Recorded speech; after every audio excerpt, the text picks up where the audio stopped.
The invasion of the Soviet Union.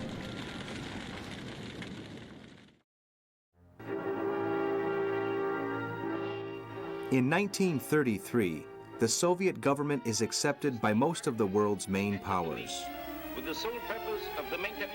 At last, the communists have obtained recognition from the United States under Franklin D. Roosevelt. None of us will be satisfied. In his approval, the American president recalls that for years, the two countries have not had diplomatic relations, and expresses his hope that in the future they can work together to strengthen peaceful cooperation in the civilized world. In turning out finished airplanes. We're working day and night. American recognition gives Stalin international prestige. And to catch up. He believes his authoritarian methods have been overlooked and interprets Roosevelt's words as backing for his continuance in government. Hand tied behind its back.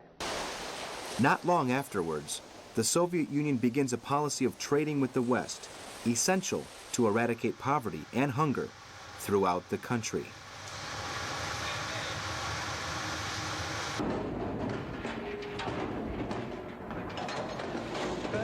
But while the democracies are unable to reach agreement on whether Stalin's regime is better or worse than Hitler's, the Soviet dictator once again demonstrates his lack of scruples and revolutionary ideals. He signs a pact with Hitler, which makes him an accomplice to the destruction of Poland.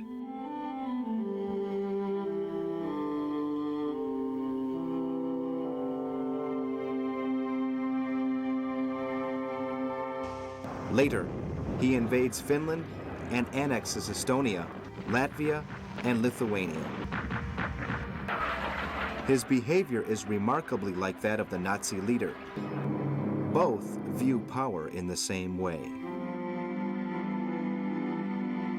With characteristic indifference, he watches the defeat of France and the British struggle against the Germans as something completely removed from his government.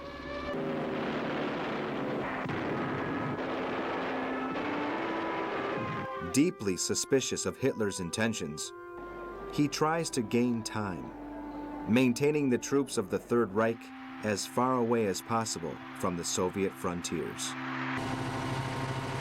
He orders the production of armaments on a massive scale and hugely increases the number of troops in his armies. Everything is done with the aim of repulsing an attack by Hitler's forces, which Stalin sees as certain.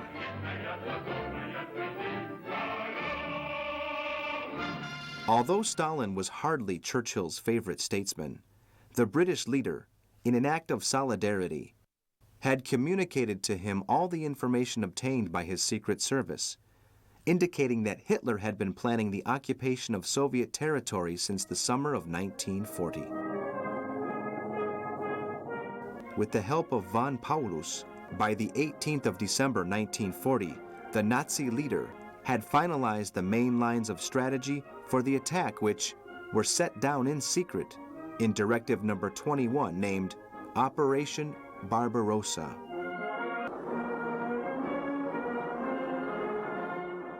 Hitler intends the invasion to be a short campaign. 3 powerful armies, together with the Luftwaffe, are to strike and rapidly destroy the weak points of the Soviet armed forces. He is convinced his plan will meet with resounding success and comments to his general staff, "With just a kick at the door, I will destroy the rotten Bolshevik structure. I will expel the Russians from their lands and make their territory in Eden, which will be occupied by Germans."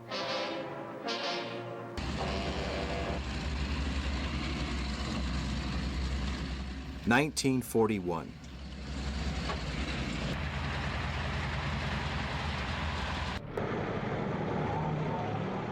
At the start of 1941, the Führer informed Goering of the start date for the invasion of the Soviet Union. The head of the Luftwaffe is worried that this action will end the air offensive against Britain, but Hitler reassures him that the best way to finish off Britain is by invading Russia.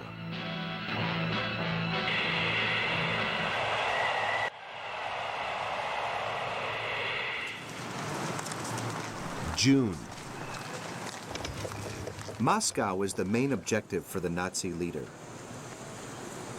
It is only a name. The Bolsheviks are in Leningrad and Stalingrad. He tells his generals, "The war against Russia is primarily ideological and racial, which means all of them should be wiped out like rats." With this in mind, his strategy involves SS and Gestapo units following in the wake of the army in order to carry out operations of political and ethnic cleansing with total impunity. So that these may be free of the interference of other forces, he names the fanatical Alfred Rosenberg as Minister of the Eastern Territories. Hitler's arrogance knows no limits. He considers himself superior to Napoleon. He will not be defeated by nature or the distances involved.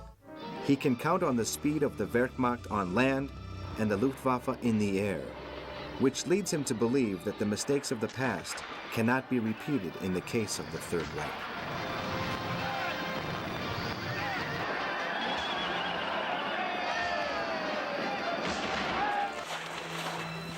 The German officers and men, who at this moment are situated along the border of German-occupied Poland facing the Soviets, do not believe there will be an invasion. "We are here for other reasons. The Russians are our allies. We have divided this land between us, and they provide us with wheat and oil," they tell each other. Meanwhile, Stalin is resting at his house on the Black Sea, carefully going over the reports he has received from Churchill since the previous autumn warning him of Hitler's intentions. In the early hours of the 22nd of June, 1941, in Berlin, a depressed Goebbels, who was not a supporter of this adventure, reads over the radio the Führer's proclamation of the invasion of the Soviet Union, which began that morning. Haben den Kampf gegen das Judentum jahrelang geführt.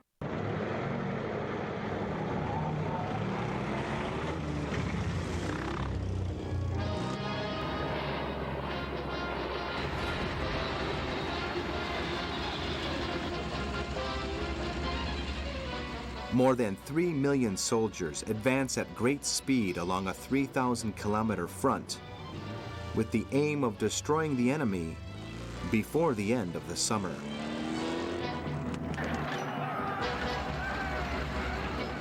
Army Group North, commanded by Field Marshal Wilhelm Ritter, made up of 29 divisions and 570 tanks, is accompanied by the 1st Luftflotte of General Keller. They are charged with attacking the Baltic region and Leningrad. The German forces in the center, commanded by Field Marshal Fedor von Bock, march on Smolensk and Moscow. 49 divisions and 930 tanks can count on the air cover of Luftflotte 2 of General Kesselring. General von Rundstedt's Army Group South heads for the Ukraine and the Caucasus with 42 divisions and 750 tanks, and has air support from the 4th Luftflotte under Captain Lear.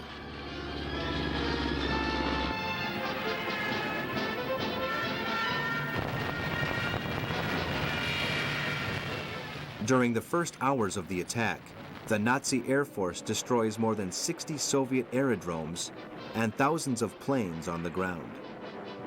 The forces of the Third Reich have once again used blitzkrieg, surprising the Soviets.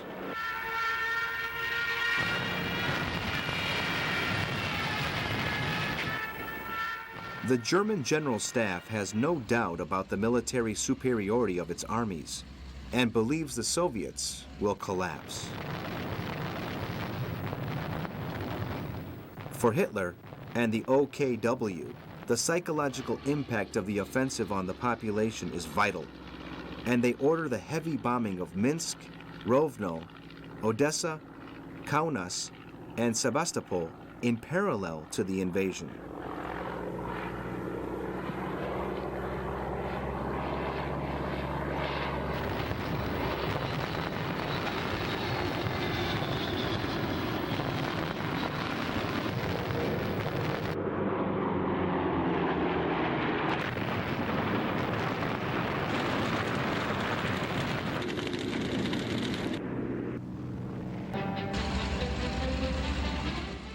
The surprised Soviet soldiers desperately communicate the news from different points along the frontier.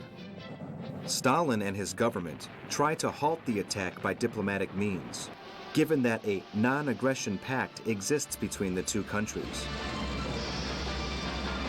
But they soon realize their efforts are doomed to fail. The enemy cannot be stopped with words. The worst predictions about Hitler have come true.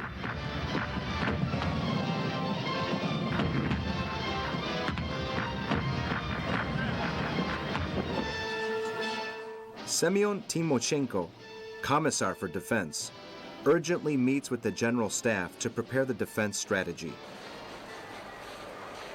Stalin reminds them of Napoleon's failure in 1812.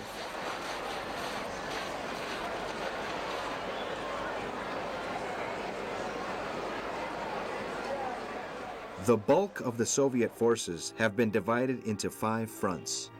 In the north, under the command of General Popov. In the northeast, commanded by General Kuzanov. In the west, under General Pavlov. The southeast front is in the charge of General Kirponos, and the south under the authority of General Telugin.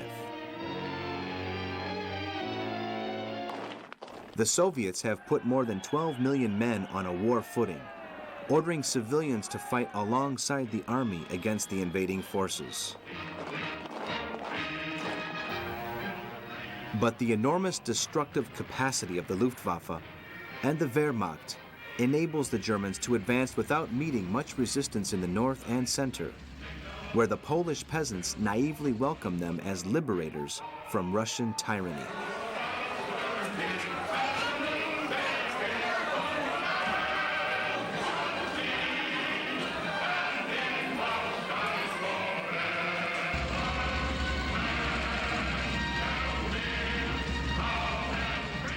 By the end of the 22nd, the Third Reich's troops have been able to breach the Soviet lines to the north of Grodno and invade the cities of Kobry and Pruzhany. However, in the south, the advance of Rudsted's soldiers has been halted by strong Soviet resistance.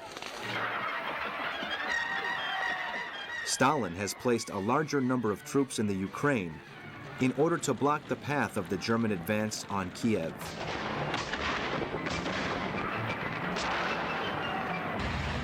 Upon receiving the news of Hitler's latest aggression, Churchill announces to the British people on the radio that, despite the fact that he is an enemy of communism, Britain will help the Soviet Union in every way it can, and in this way benefit her own cause.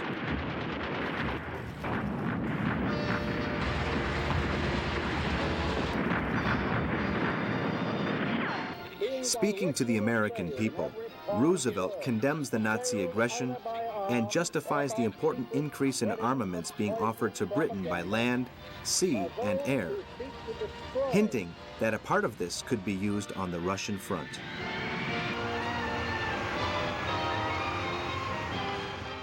Mussolini, who was in Rome, had received a letter from Hitler shortly before the invasion, in which he clearly stated his intentions, which the Italian dictator already knew about in part. The Duce, in what is largely a theatrical gesture, declares war on the Soviet Union and offers the Führer a battalion of Italian soldiers.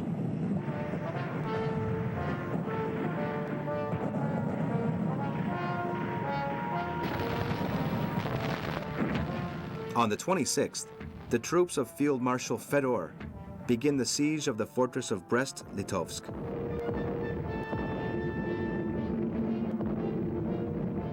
In their advance towards Minsk, The Germans, in only 4 days, have covered more than 300 kilometers, with their panzer division supported by the Luftwaffe. In Belarus, they destroy the Red Army in the cities of Bialystok, Novogrudok, and Volkivsk.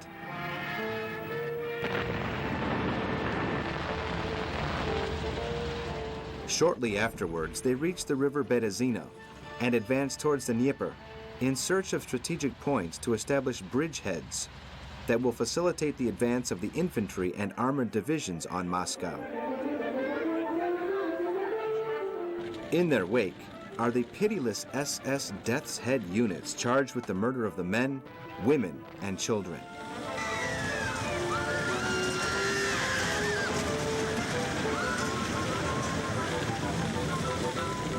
The armies of the South, with their amphibious tanks, cross the River Bug and clear the way for the infantry's advance into Soviet territory. In the north, Ritter's troops cross the River Dwina and advance in the direction of Leningrad. The Finnish government, taking advantage of the situation, declares war on the Soviet Union and orders its armies to attack the Russian soldiers occupying a part of its territory. At the end of the month, the British Secret Service is able to decipher the Enigma code used by the Germans on the Eastern Front and communicate intercepted messages to the Soviet High Command.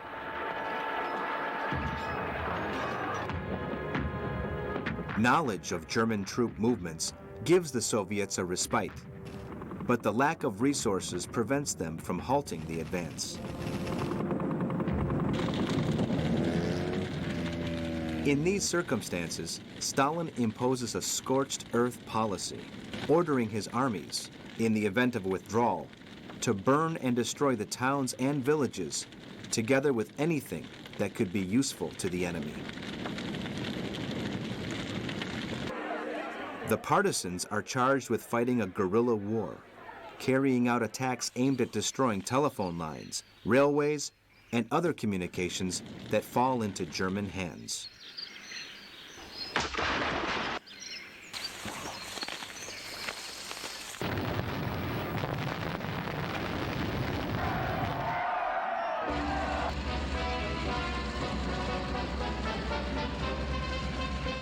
July.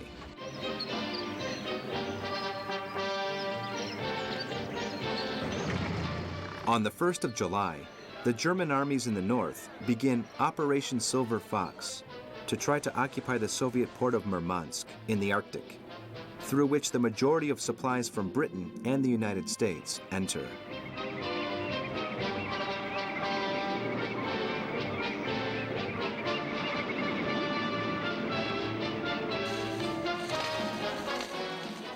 Partisans and Red Army soldiers are able to frustrate the Nazi plans and keep open the supply route so vital to the Soviet troops.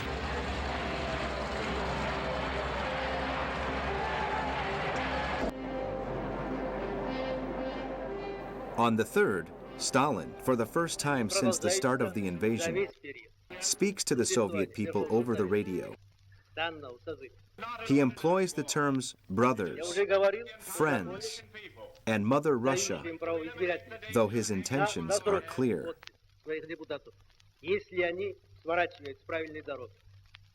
Our people are in grave danger. We have an obligation to defend them with our lives. Those who do not do so will be accused of treason and judged by military tribunals.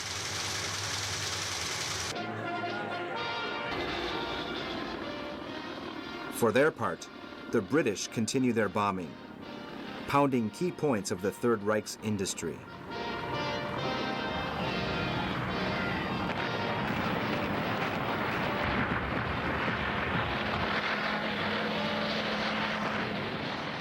Churchill promises Stalin he will increase attacks on selected areas of Germany in the hope of relieving the pressure on the Soviet Union.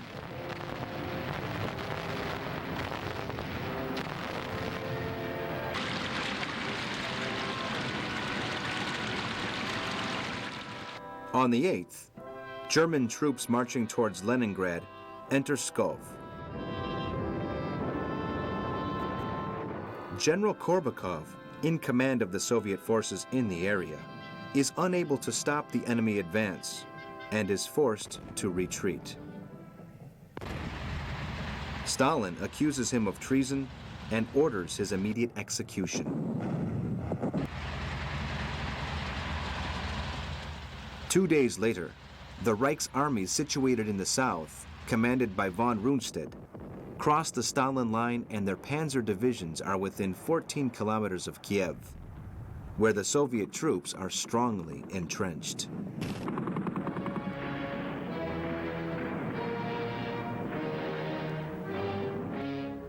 On the 11th, the OKW informs Hitler that the first phase of Operation Barbarossa has been satisfactorily completed. A total of 330,000 soldiers have been taken prisoner, and 2,000 artillery pieces and 3,000 tanks have been captured. The Führer is convinced that final victory is at hand, and euphorically tells close associates, the Crimea will be the German Côte d'Azur.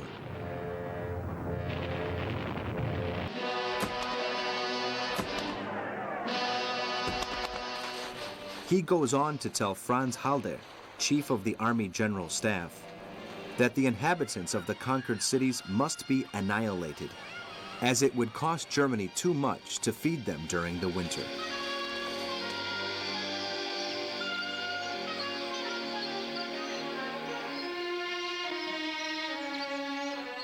On the 12th of July, the Luftwaffe begins bombing Moscow. General Guderian, in place in the outskirts with his Panzer Group II, waits to make a victorious entry in the capital in the next few days.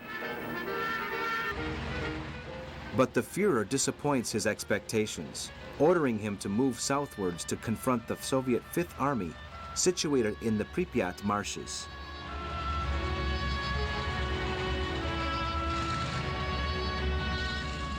Later, he is to join the pincer operation on Kiev. In the north, Field Marshal Ritter's forces are stalled to the south of Leningrad, near Lake Ilmen, preparing the final assault on the city.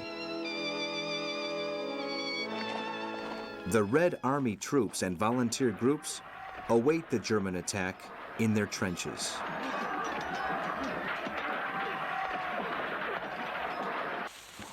But Stalin is ready to halt the march of the armies on the Third Reich.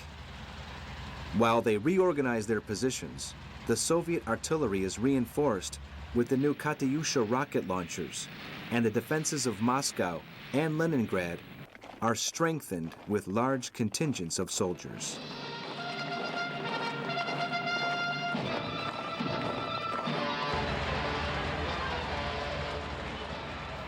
At the same time, the communist leader puts pressure on Churchill to keep up the aerial bombardment of Germany.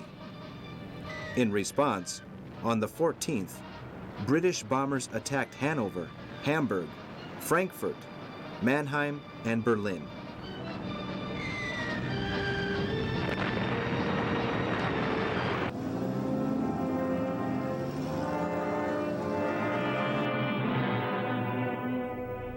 The city of Odessa on the Black Sea and the wheat fields and industrial zones of the Ukraine are now the main objective of the German General Staff.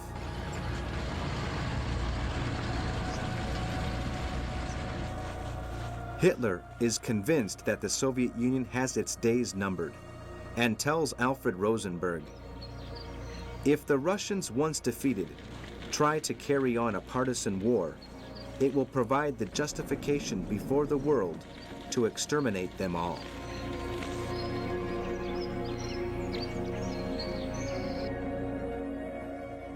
He gives Himmler absolute policing authority in the occupied territories. For the Führer, Himmler and his death squads, which are assassinating thousands of citizens behind the lines, is proof of the policy of ethnic cleansing.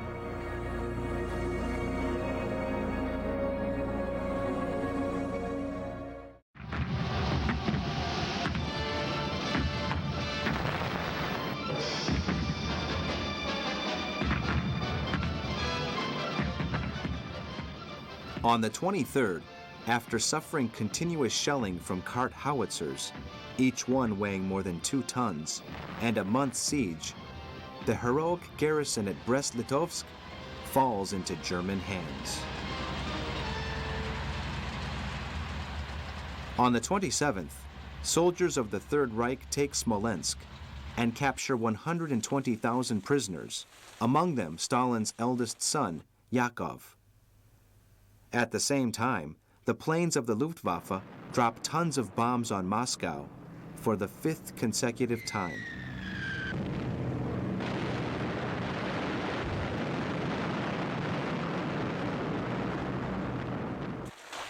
The situation is reaching breaking point for the Soviets. Stalin senses defeat staring him in the face and confesses to Molotov, "We are going to lose everything Lenin achieved in the revolution." Demoralized and frightened, he blames some of the officers in charge of the troops and orders a new purge in which Generals Oavlov, Klimovsky, Korobkov, and Pyadyshev are shot, among others. General von Waldau, a member of the German General Staff, comments to his colleagues that the triumph over the Slavic hordes proclaimed by the Führer is at hand. At the end of July, more than 800,000 prisoners had been captured, and almost 12 million Soviet tanks had been taken or destroyed. What could an army do in these circumstances?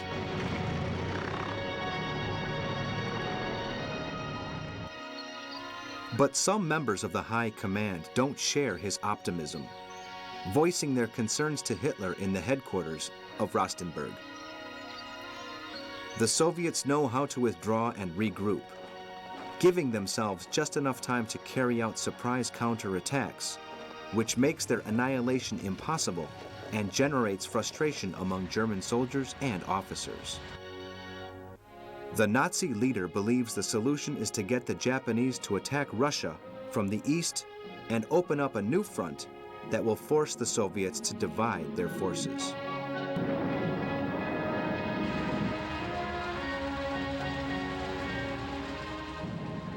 One of the most pessimistic commanders, Admiral Canaris, remarks to the adjutant, "I fear that this war will end up strengthening the Bolsheviks and weakening the Third Reich."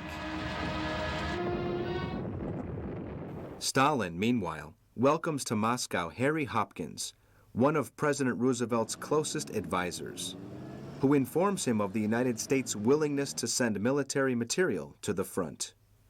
The Soviet leader once more insists on the opening of a new front in the north of Europe.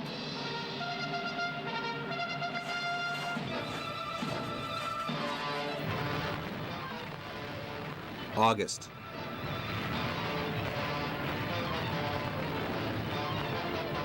At the start of August, the Red Army has been on the retreat for almost 2 months.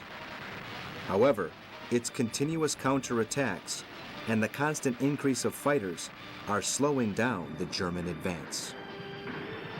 A worried Hitler confesses to Guderian, "If I had been informed of the enormous quantity of soldiers and combat vehicles the Russians possess, the invasion would have been carried out differently." In mid-August, the Soviet troops withdraw across the river Dnieper to regroup and carry out attacks on strategic points. The Führer believes the only way to put an end to the communist tactics is by undertaking enveloping maneuvers to finally trap the bulk of their soldiers.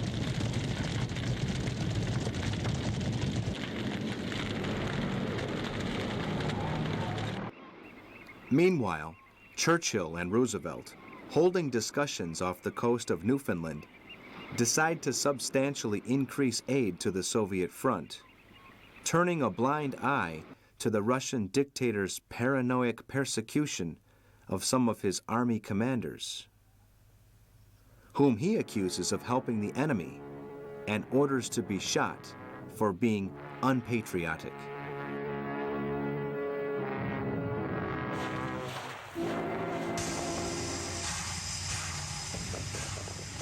On the 15th of August, Hinrich Lose, Reich Commissar for the occupied part of the Soviet Union, orders Jews to wear two yellow badges, one on the chest and the other on the back. They are forced to live in ghettos or concentration camps and eat what other people leave.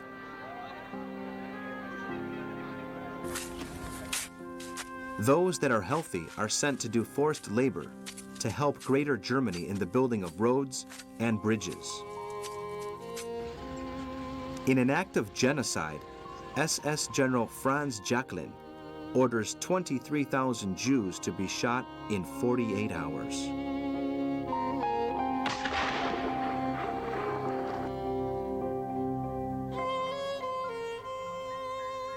Churchill, once again, denounces the cruelty of Hitler's regime, describing how the Nazis are murdering thousands of Russians in cold blood. Not since Europe was invaded by the Mongols had there been such brutality and disregard for human life, he said.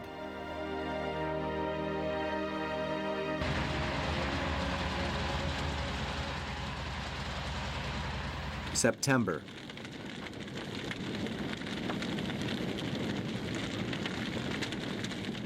The Finnish forces, once they have retaken the land occupied by the Soviets in 1939, halt their advance at Terioki, with no intention of advancing any further. In the north of the Soviet Union, Leningrad continues under siege and cut off.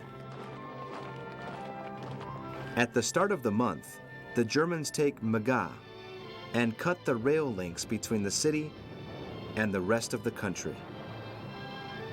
The only way of entering and leaving is through Lake Ladoga.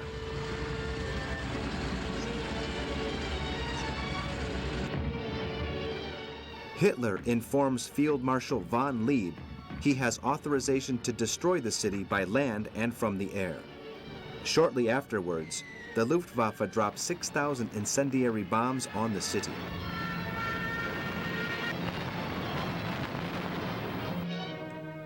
On the 6th, Soviet troops launch a counterattack and recapture Yelnya, which relieves the pressure on Moscow.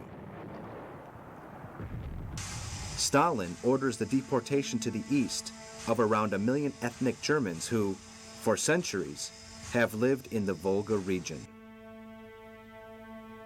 He fears acts of sabotage from pro-Nazi groups. On the 9th, following air attacks from the Luftwaffe, Army Group North recommences the land assault on Leningrad, which is repulsed by an impressive barrage of shells from the Russian batteries.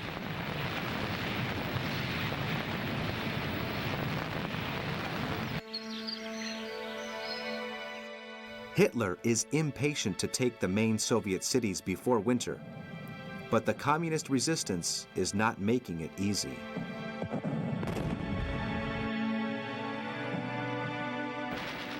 He decides on a change of tactics and regroups his forces to take firstly Kiev and then Moscow. For this, he orders part of his divisions besieging Leningrad to support the attack on the Soviet capital. He is confident hunger will force the capitulation of Leningrad.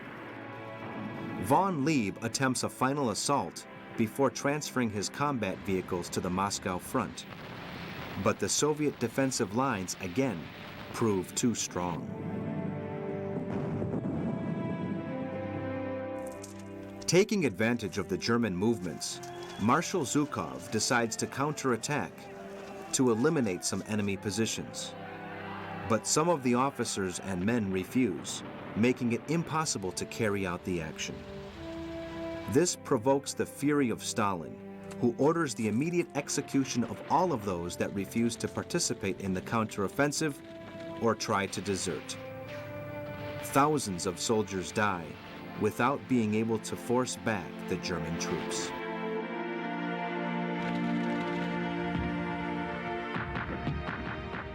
After a number of weeks under heavy German artillery fire and seeing thousands of his men losing their lives, On the 11th of September, Marshal Budyenniny requests permission to withdraw to Kiev. The Soviet dictator replies, "Stop looking for excuses and resist until the end." Marshal Timoshenko supports the withdrawal and asks Stalin to reconsider, but the Soviet leader refuses to budge.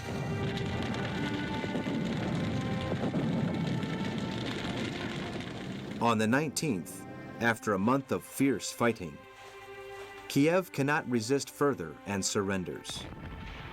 The Germans capture more than 500,000 Soviet soldiers, while SS units murder thousands of inhabitants.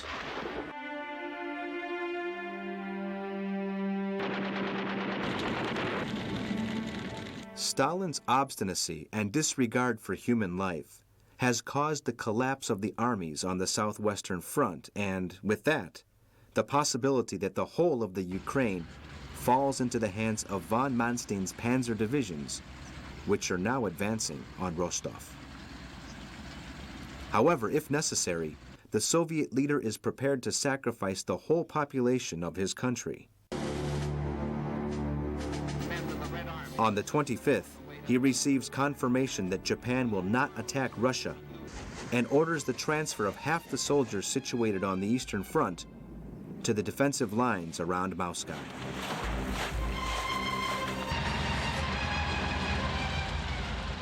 General Zhukov abandons Leningrad and assumes command of the troops situated in and around the Russian capital, which is reinforced with new and powerful T-34 tanks.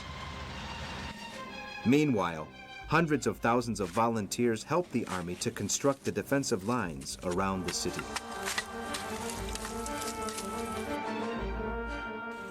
Moscow will continue fighting until the last man, the communist dictator announces as he proclaims the state of siege.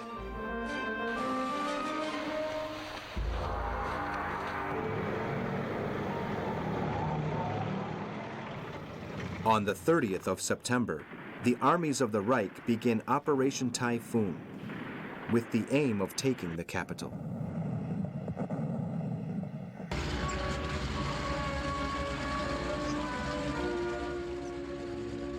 October.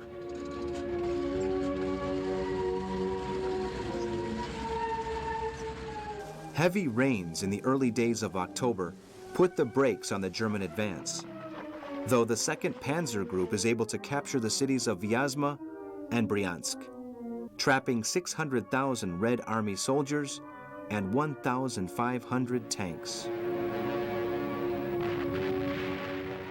But the great difficulties imposed by the weather force a temporary halt to be called to Operation Typhoon on the 8th. The victory before the end of the summer promised by Hitler to his general staff has not been achieved. General Winter is causing problems for the German troops and their equipment. The cold and the lack of food has engendered a strong feeling of failure among the soldiers of the Reich, similar to that which is affecting the German population as a whole, supporting the loss of 87,000 men since the beginning of the invasion. The British and Americans take advantage of the winter interlude to send thousands of planes and tanks, along with machine guns, clothes, ammunition, fuel, and medicine to the Soviet front.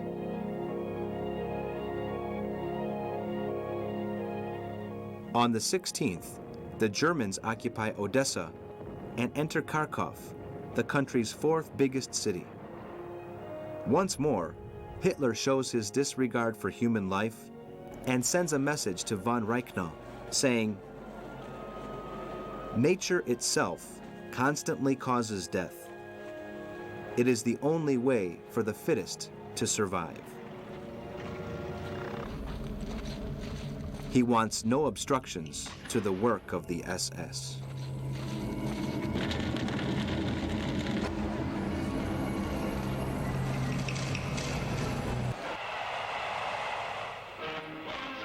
November. On the 7th of November, Stalin presides over the parade of troops in Red Square, heading for the front. The United States has included the Soviet Union in the Lend-Lease Act, and the RAF is subjecting Germany's big cities to intense bombing. For the Soviets, the defeat of the Nazis is a question of time. In the south, in the mouth of the River Don, Hitler's soldiers attacked the Ukrainian city of Rostov. The Communist Ninth Army resists until the 21st, when the Germans are able to reach the city center. 1 week later, the Soviets counterattack and recover it completely. As a consequence, one of the Reich's most charismatic generals, von Rundstedt, is obliged to step down. The Führer does not accept failure. The winter weather worsens. The steppes and cities are covered with a thick layer of snow, temperatures dropping to 25 degrees below zero. The Germans are disheartened by weather forecasts predicting a long, cold winter. The cold, the rain, and the snow are sweeping away our dreams, the Luftwaffe's General Hoffmann writes to his family.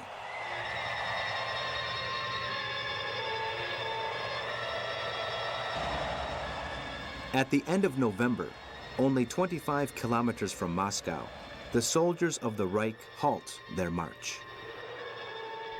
Their weapons are frozen and fire only intermittently, and they are afraid of falling asleep from exhaustion while on duty and freezing to death.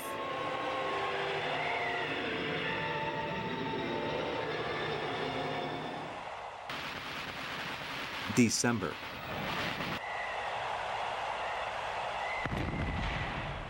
Field Marshal von Brauchitsch, the commander-in-chief of the German armies, suffers a heart attack as a result of tension related to events on the Eastern Front. Hitler calls his commanders weak and inept, and on the 8th, issues Directive Number 39, suspending Operation Typhoon and ordering all troops to withdraw to defensive positions to await the spring.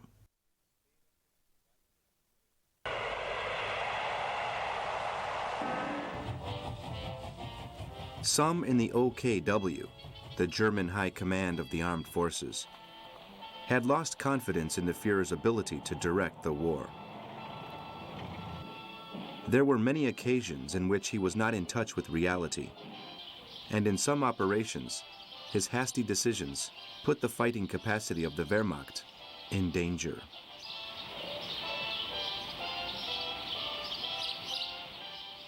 On different occasions, Hitler had been warned of the enormous difficulties the troops were facing on Russian soil. The extent of the front disperses the force of our armies, his advisors told him. But Hitler believed that he had the solution. He would concentrate all efforts on reaching one objective. "We will occupy the Caucasus," he told Jold. The Nazi leader believed this region was the Bolshevik storehouse and the back door to the British Empire. With the Caucasus in his hands, he would have the British and the Soviets at his mercy, which would mean the end of the war in a short space of time.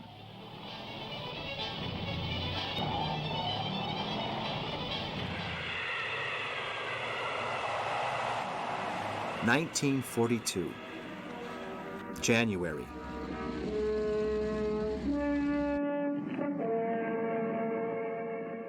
The sudden halt on the part of the German troops gives Stalin and his general staff time to plan a general counteroffensive. Despite the provisions from the Allies and continuous production of armaments in factories moved to Siberia, resources are still scarce. Even so, the counterattacks begin at the start of January on 4 fronts: Leningrad in the north, Moscow in the center, and in the south in the Ukraine and the Crimean Peninsula.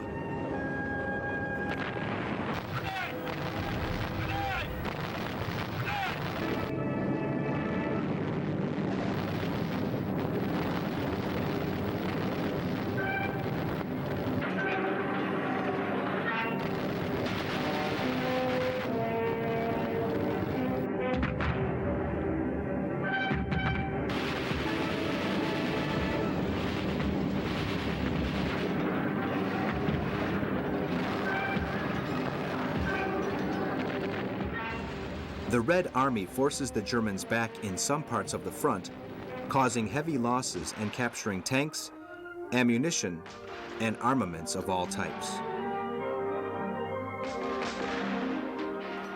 Hitler refuses to lose the land previously conquered and forces his generals to maintain their positions, ordering them to reorganize your troops and establish defensive positions to hold off the Russian attacks.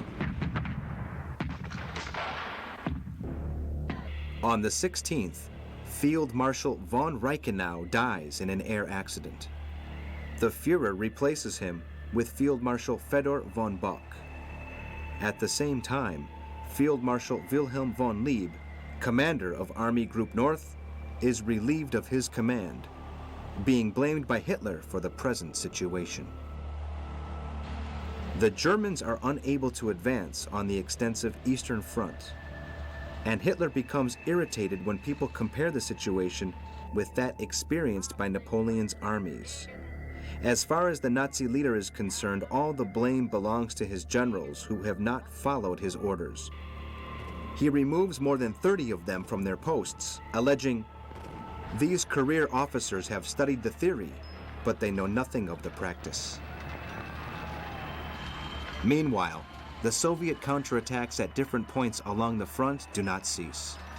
On the 27th of January, Marshal Timoshenko crosses the river Donets, forcing the Germans to retreat and take up defensive positions.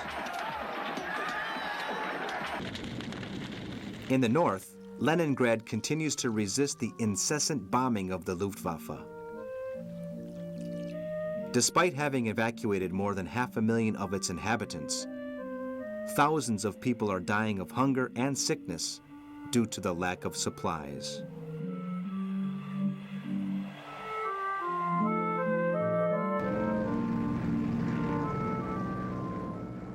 February. The RAF continues uninterrupted bombing of German cities. The Allied revenge has begun with a massive storm of explosives, which will last until the end of the war, razing to the ground the large cities and causing the deaths of more than 500,000 people.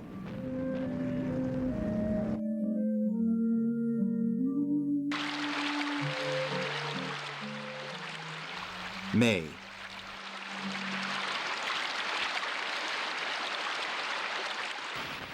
In the Soviet Union, the Germans' spring counteroffensive begins on the 8th, with the objective of recapturing the positions lost during the winter. On the Crimean front, the Soviets lose the Kerch Peninsula and have to retreat once more to the river Donets.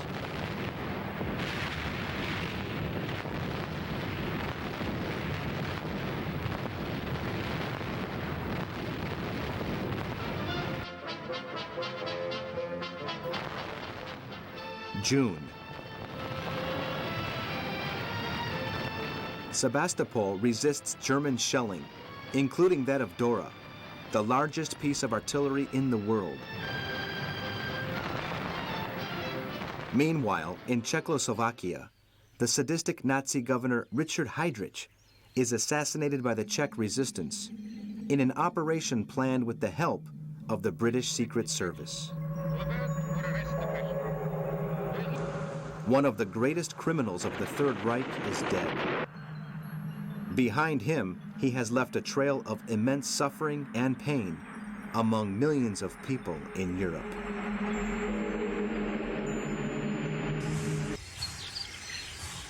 On the 18th, in the Second Washington Conference, Churchill and Roosevelt planned the strategy to follow in Europe in 1943. The Second Front in Europe, which Stalin has been calling for, will not yet be possible, as the British Prime Minister has persuaded the U.S. President that an Allied invasion of North Africa is the next step to be taken. The Soviets will have to continue resisting the German onslaught alone, which has now set its sights on Stalingrad.